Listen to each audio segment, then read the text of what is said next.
Brilliance Audio presents The Empty Nesters by Carolyn Brown, performed by Donna Postel. Prologue. In their years in Sugar Run, Texas, Tootsie and Smokey Colbert had had so many neighbors that they'd lost count. One by one, families in the 4 other houses on their block had moved in and moved away. Now all were sitting empty. At least they were, until the first day of July, the hottest day on record in San Antonio and all the little surrounding towns. Tootsie kept a watch out the window as 3 big, strong men, military from the way they were dressed, unloaded the U-Haul trailers. They laughed and every so often stopped to sit on the curb and drink a beer. Smokey would like this bunch for sure, since he was a retired veteran. But what interested Tootsie more than the hunky guys were those 3 young women and the 3 little girls running from one house to the other. It had been years since they'd had children on the block. "Smokey, hurry up with those cookies," she yelled. "I can't make the oven cook any faster." He came up behind her and wrapped his arms around her. "I like their music, and that they're wearing army fatigues. We're going to get along with these folks just fine, darling." Country music blared from the radio in the middle house on that hot July day in Sugar Run.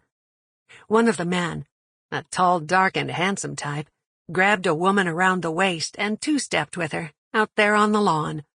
A little girl with dark hair tugged on his arm, and he scooped her up and made it a 3-way dance. "I can't wait to invite them to a cookout in the backyard tonight. I'm sure after moving all day, they'll appreciate having a grilled burger or hot dog, and that way they'll feel welcome to our block," she said. "There's the timer. The cookies are ready.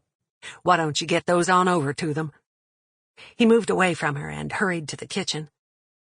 She and Smokey had been married for more than 50 years.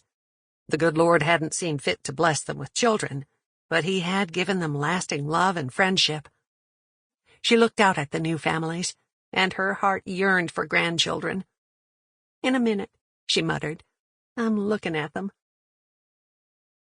Even standing in the living room of her new home, with boxes all around her, Carmen could hardly believe that she was actually living off base for the first time since she and Eli had married. And as an added bonus, it was a few miles farther away from her mother-in-law, who'd thrown a fit when Eli married her and hadn't gotten over it even yet. Eli picked her up and twirled her around until they were both dizzy and laughing, and then he fell back on the sofa, with her on top of him. "I love you, Carmen Walker. We're going to be so happy here. Let's fill up this house with memories and have our 50th anniversary right here." She moistened her lips with the tip of her tongue as she went in for a long, passionate kiss. Eli was panting when the kiss ended. "Now that, darling, sounds like a good plan." "Mommy, Daddy, where y'all at?" Their 5-year-old daughter, Natalie, called out from the front door. "We got cookies."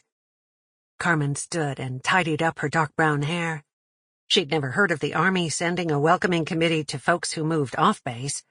But then this was the first time she had a house that the military didn't own. "Natalie said I could come in?" An older lady, even shorter than Carmen, carried a platter of cookies into the living room.